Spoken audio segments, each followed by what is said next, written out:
While లూప్లో వచ్చేసి మనకు రిపీటే కోడ్ అనేది రిపీట్ చేయడం కోసం అన్నాం. ఏదన్నా ఒక కోడ్ బ్లాక్ని రిపీటేషన్ చేయడం కోసం వైల్ లూప్ అని చెప్పాం. సో ఇప్పుడు మనకు ప్రీవియస్గా చూసింది ఏంటంటే ఒక న్యాచురల్ నెంబర్స్ అనేవి ప్రింట్ చేసాం. సో న్యాచురల్ నెంబర్స్ అంటే 1 నుంచి మనకి ఎక్కడ వరకు కావాలంటే 1000 వరకు కావాలంటే 1000 వరకు రిపీట్ చేసాం. సో మరి ఇప్పుడు నాకు కావాల్సింది ఏమనుకున్నామంటే, ఇప్పుడు సపోజ్ ఒక స్టూడెంట్కి సంబంధించిన డీటెయిల్స్ టోటల్ రావాలి, యావరేజ్ రావాలి, రిజల్ట్ రావాలి, గ్రేడ్ రావాలి అనుకోండి. సో జనరల్గా అయితే మనం ఏం చేస్తాం, ఒక వేరియబుల్ లోపల ఒకటే వాల్యూ మాత్రమే స్టోర్ చేయగలుగుతాం. సో అంతకంటే ఎక్కువ వాల్యూస్ అనేది స్టోర్ చేయలేము. సో మరి అంతకంటే ఎక్కువ వాల్యూస్ స్టోర్ చేయాలన్నప్పుడు మనం యూజ్ చేయాల్సింది ఏంటి, లీస్ట్ అని యూజ్ చేస్తాం, టపుల్ అని యూజ్ చేస్తాం, లేదంటే డిక్షనరీ అని యూజ్ చేస్తాం. సో మరి ఆ కాన్సెప్ట్స్ కాకుండా మనకు యూజింగ్ ఒక సింగిల్ వేరియబుల్ తోటే, అంటే సింగిల్ వేరియబుల్ అంటే ఒక వేరియబుల్ సంబంధించి ఇప్పుడు సపోజ్ రూల్ నెంబర్ ఒకటి స్టోర్ చేసాం, తర్వాత నెక్స్ట్ నేమ్ ఉంది ఒకటి స్టోర్ చేసాం, తర్వాత సబ్జెక్ట్ 1 2 సబ్జెక్ట్ 5 6 ఉన్నాయి. సో వాటిని ప్రింట్ చేస్తాం. సో టోటల్ సపరేట్గా ప్రింట్ చేస్తాం, యావరేజ్, రిజల్ట్, గ్రేడ్ అనేది ఇస్తాం. సో ఇవి మనం ఇచ్చినప్పుడు ఏం చేస్తుంది, ఒకటేసారి రిపీట్ అయ్యి ఒకటేసారి ప్రింట్ అవుతుంది. సో మరి ఇప్పుడు నాకు కావాల్సింది ఏంటంటే ఇంకో క్యాండిడేట్కి రావాలి అంటే మళ్ళీ ఏం చేయాలి, మళ్ళీ రన్ చేయాలి. మళ్ళీ ఇంకో క్యాండిడేట్కి టోటల్ యావరేజ్ రిజల్ట్ రావాలంటే మళ్ళీ రన్ చేసి చేయాలి. సో నేను రన్ చేయకుండా త్రూ లూప్ ద్వారా ఎలా చేయాలి అనేది, త్రూ లూప్ ద్వారా ఏ విధంగా చేస్తారని చూద్దాం. సో సపోజ్ ఇప్పుడు నాకు ఒక కోడ్ బ్లాక్ అనేది ఓపెన్ చేశాను. సో దీనిలో ఫస్టే వైల్ లూప్ తోటి స్టార్ట్ చేస్తాను. సో వైల్ అని చేస్తాను. సో వైల్ అని వచ్చేసి సపోజ్ ఇక్కడ ఎన్ అనే వేరియబుల్ అనుకోండి. ఎన్ అనే వేరియబుల్ తీసుకొని లెస్ దాన్ 3 అని, లెస్ దాన్ ఈక్వల్స్ టు 3 అని ఇస్తాను. సో 3 అని ఇస్తే ఏం జరుగుతుందంటే లూప్ అనేది 3 టైమ్స్ రిపీట్ అవుతుంది. సో ప్రజెంట్ ఎన్ అనేది వేరియబుల్ డిక్లేర్ చేయలేదు. సో ఎన్ ఈక్వల్స్ టు 1 అని ఇస్తాను. ఎన్ అనే వేరియబుల్ లోపల 1 ఉంది, దెన్ అప్ టు ఎక్కడ వరకు రిపీట్ కావాలి, 3 వరకు రిపీట్ కావాలి. సో దీనిలో లైక్ రూల్ నెంబర్ అనేది ఫస్ట్ రిసీవ్ చేస్తాను. సో దీనికి ఇన్పుట్ ఫంక్షన్ అనేది యూజ్ చేస్తాను. Enter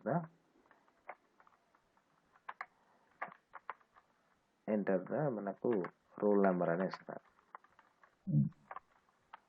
enter the rule number అని ఇచ్చాను, దెన్ క్లోజ్ చేస్తాను. సో దీన్ని ప్రింట్ చేసి ట్రై చేసి చూస్తాను. సో ప్రింట్ అని ఇచ్చేసి rule number is then RNO అనే వేరియబుల్లో ఉన్నది ప్రింట్ కావాలి.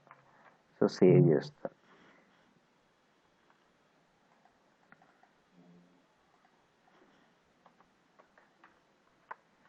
సేవ్ చేశాను. సో రన్ చేసినట్టయితే, సో మరి రన్ చేస్తాను. సో రూల్ నెంబర్ 1 2 3 4 5 6 7 ఇలా వస్తూనే ఉంది.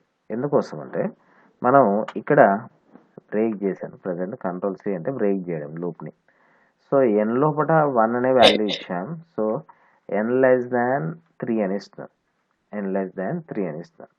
సో మరి ఇక్కడ ఏం చేయాలి, ఎన్ వాల్యూ అనేది ఇంక్రిమెంట్ కావాలంటే ఆ కోడ్ బ్లాక్ వచ్చినప్పుడల్లా ఇంక్రిమెంట్ అవుతూ రావాలి. సో మరి దీనికోసం ఏం చేస్తానంటే N equals to N plus 1 అని ఇస్తాను. సో సేవ్ చేసి రన్ చేస్తాను.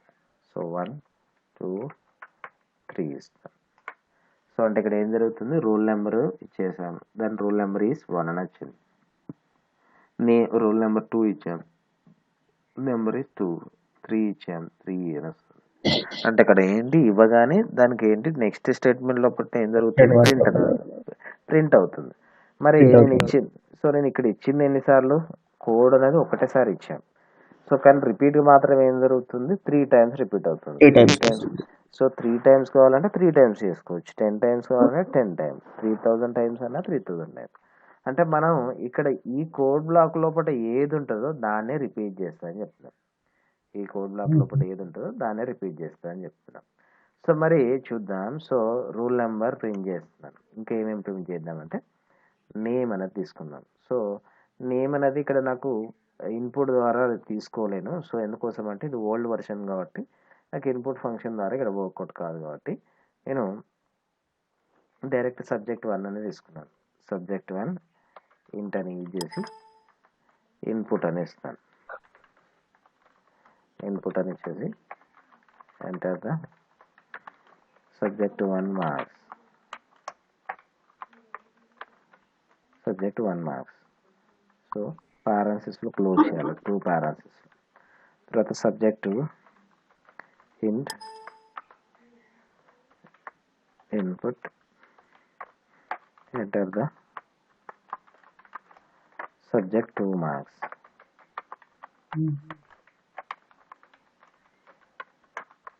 Next subject 3 int input enter the subject 3 marks. Subject 3 marks. So ఇక్కడ నాకేంటి రోల్ నెంబర్ తర్వాత సబ్జెక్ట్ మార్క్స్ ఇచ్చేసాను. సో టోటల్ రావాలి. So total equals to S1 plus S2 plus S3 అని ఇస్తాను. తర్వాత next average equals to total by 3 అని చేస్తాను. సో ఈ విధంగా వచ్చింది. సో వీటిని ప్రింట్ చేయాలనుకుంటే ఇక్కడ ప్రింట్ చేయొచ్చు. సో ప్రింట్ ఇచ్చేస్తాను. సో ప్రింట్ అని ఇచ్చేసి రూల్ నెంబర్ ఆల్రెడీ ప్రింట్ చేసాం కదా, రూల్ నెంబర్ ప్రింట్ అయిపోయింది. తర్వాత నెక్స్ట్ ప్రింట్ అని ఇచ్చేసి student name student roll subject 1 అని ఇస్తాను. సబ్జెక్ట్ 1 మార్క్స్ ఈజ్ అని ఇచ్చేసి S1 అని ఇస్తాను. నెక్స్ట్ ప్రింట్ లోపల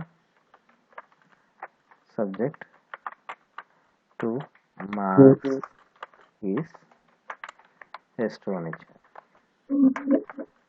next print subject 3 marks is S3 అని ఇచ్చాను. దెన్ టోటల్ ఏమి ఇచ్చామో ప్రింట్ కావాలి. Total is total. So print average is average. Okay, so ఇక్కడ వరకు ఇచ్చాను. తర్వాత నెక్స్ట్ కండిషన్ అనేది చెక్ చేయాలి. సో ఏంటి కండిషన్? పాస్ ఆ ఫెయిల్ అనేది చెక్ చేయాలి. సో పాస్ ఆర్ ఫెయిల్ అనేది చెక్ చేయాలన్నప్పుడు మనం ఏం యూజ్ చేస్తాం? డిసిషన్ మేకింగ్ ఆపరేటర్ యూజ్ చేస్తాం. సో ఈ డిసిషన్ మేకింగ్ కిందకి ఏమొచ్చింది? ఇఫ్ ఎల్స్ అనేది వచ్చింది. సో ఇఫ్ అని ఇచ్చేసి S1 greater than 35 and S2 greater than 35 and S3 greater than 35. So దీనికి కూడా లైన్ ఇండెంటేషన్ ఉంటుంది. సో నేను వైల్ లూప్ లోపల ఇలా ఇస్తాను. సో వైల్ లూప్ లోపల కండిషన్ ఇస్తాను. ఇదంతా ఈ ఇండెంటేషన్లోనే రాస్తున్నాం కదా, సపరేట్గా అయితే రాయట్లే కదా. సో దీనిలో ఇస్తాను. సో దీనికి ప్రింట్ అని వచ్చేసి రిజల్ట్ ఈజ్ పాస్ అని ఇస్తాను. Else print result is fail. Result is fail. So check చేద్దాం ఒకసారి. రన్ చేస్తాను. రూల్ నెంబర్ 1 మార్క్స్ ఇస్తాను. ఏం జరిగింది చూడండి, ఇక్కడ రూల్ నెంబర్ 1 మార్క్స్, తర్వాత టోటల్ యావరేజ్. సో మళ్ళీ నెక్స్ట్ ఏం అడుగుతుంది? నేను రన్ చేయకుండానే మళ్ళీ రూల్ నెంబర్ అడుగుతుంది. So rule number 2 marks pass. So rule number 3 something fail marks ఇస్తాను. సో అంటే నేను లూప్ ఎన్నిసార్లు రిపీట్ అవుతుంది? నాకు అప్ టు 3 టైమ్స్ రిపీట్ అవుతుంది. అప్పుడు ఏం జరుగుతుంది? 3 టైమ్స్. ఫోర్త్ టైం రాదు. మళ్ళీ ఫోర్త్ టైం రాదు, ఓన్లీ థర్డ్ వరకు కంప్లీట్ అయిపోతుంది. మళ్ళీ అక్కడ 4 పెట్టుకుంటే అక్కడ 4 చేసుకోవచ్చు. 4 పెట్టుకుంటే 4 అవుతుంది. 40 పెడితే 40 టైమ్స్ రిపీట్ అవుతుంది. ఎన్ని టైమ్స్ మనం బట్టి. సో దీనిలోనే గ్రేడ్ కూడా ఇంప్లిమెంట్ చేద్దాం. సో ఓన్లీ రిజల్ట్ పాస్ అయిన వాళ్ళకి గ్రేడ్ కావాలి కాబట్టి నేను ఏం చేస్తాను? ఈ ట్రూ బ్లాక్లోనే కండిషన్ డెవలప్ చేస్తాను. సో ఇఫ్ దేన్ని బేస్ చేసుకొని చేస్తామన్నా గ్రేడ్ అనేది యావరేజ్ బేస్ చేసుకొని చేస్తాం. సో రిజల్ట్ పాస్ అయిన వాళ్ళకి యావరేజ్ సపోజ్ 90 కంటే ఎబో అయినట్టయితే, 90 కంటే ఎబో అయినట్టయితే అలాగే ప్రింట్ అని ఇచ్చేసి గ్రేడ్ ఈజ్ ఏ అని ఇస్తాను. తర్వాత నెక్స్ట్ ఏం యూజ్ చేసినా ఎల్సిఫ్ అని యూజ్ చేస్తాను. ఎల్సిఫ్ అని వచ్చేసి యావరేజ్ గ్రేటర్ దాన్ 80 అయినట్టయితే దెన్ ప్రింట్ అని ఇచ్చేసి గ్రేడ్ ఈస్ బి. సో ఇదంతా మనం ఆల్రెడీ చేసిందే, కానీ నాకు ఏం చేస్తాను ఇదంతా లూప్ లోపల ఇంప్లిమెంట్ చేసి ఆల్రెడీ మనం ఇఫ్ స్టేట్మెంట్ చేసిందే, కానీ మనకి ఏంటి కండిషన్ లోపల అంటే మనకు వైల్ లూప్ లోపల యూజ్ చేస్తాం. 70 అని చేస్తాను. So print grade is C అని ఇస్తాం. else if average greater than 60 print grade is D. Else if average greater than 50 print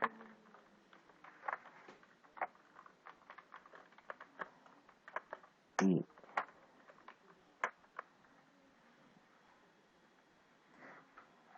తర్వాత next else if average greater than 40 and grade is half. So ఇలా ఇచ్చాం up to greater than 40 అని.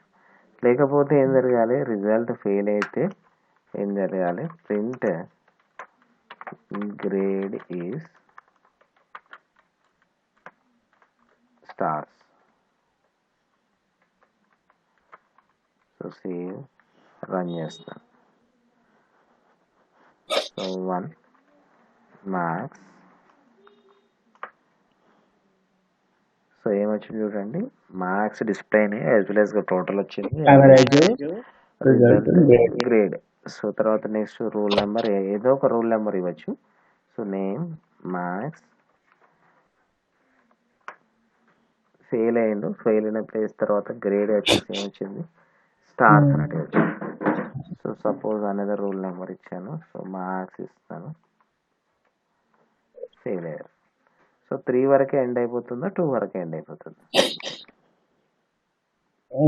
2 వరకే end అయిపోయింది. 3 వరకే. So అంటే ఇక్కడ నాకు జరిగేది అంతా ఏంటి, ఈ బ్లాక్ లోనే జరుగుతుంది. ఈ బ్లాక్ లోపల ఏది ఉంటుందో దాన్నే రిపీట్ చేస్తుంటుంది.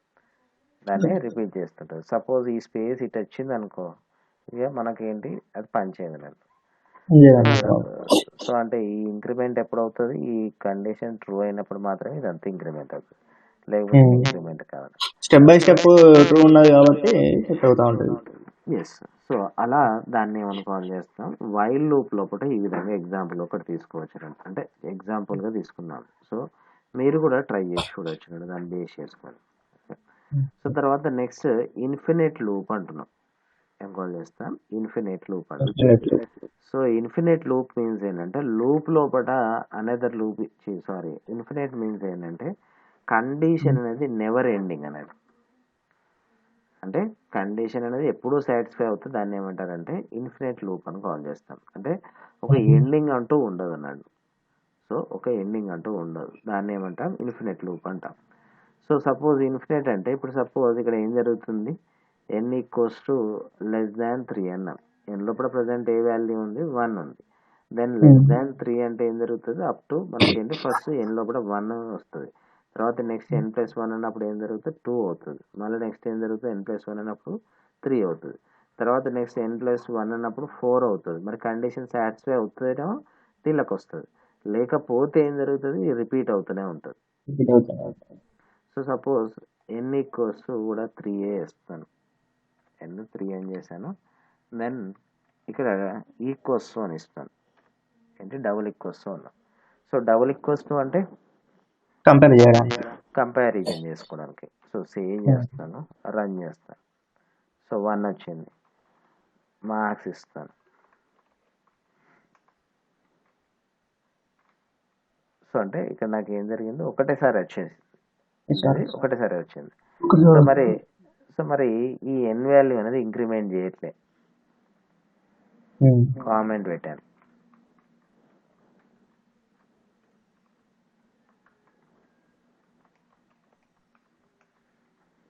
నెక్స్ట్ రోల్ నెంబర్ అడుగుతుంది.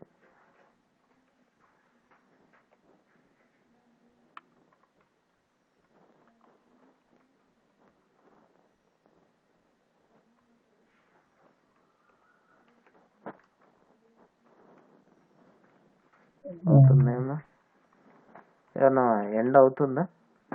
లేదు, వస్తూనే ఉంది. వస్తూనే ఉన్నది, ఎన్నిసార్లు చేసినా వస్తూనే ఉంటుంది. సో అంటే ఒక ఎండింగ్ అనే ఉండదు దీనికి. సో నెవర్ ఎండింగ్ అంటాం. సో ఎవరు ఎండింగ్ అన్నట్టు. అంటే ఇక్కడ ఏం జరుగుతుంది, ఎప్పుడు ఎన్ లోపల 3 ఉన్నది, ఇక్కడ నాకేంటి ఎన్ ఈక్వల్స్ టు 3 అనే ఇస్తాను, అంటే ఎప్పుడు సాటిస్ఫై అవుతూనే ఉంటుంది. అదే ఇంక్రిమెంట్ చేస్తే ఏం జరుగుతుంది, ఎన్ వాల్యూ ఇంక్రిమెంట్ అయ్యి అక్కడ సాటిస్ఫై కాదు, కానీ ఇక్కడ మనకేంటి ఎన్ వాల్యూ అనేది ఎప్పుడు సాటిస్ఫై చేస్తూనే ఉన్నాం. సో అలా మనకి ఏం చేస్తాం, దాన్నే ఏమైనా కాల్ చేస్తాం, ఇన్ఫినిట్ లూప్ అని కాల్ చేస్తాం.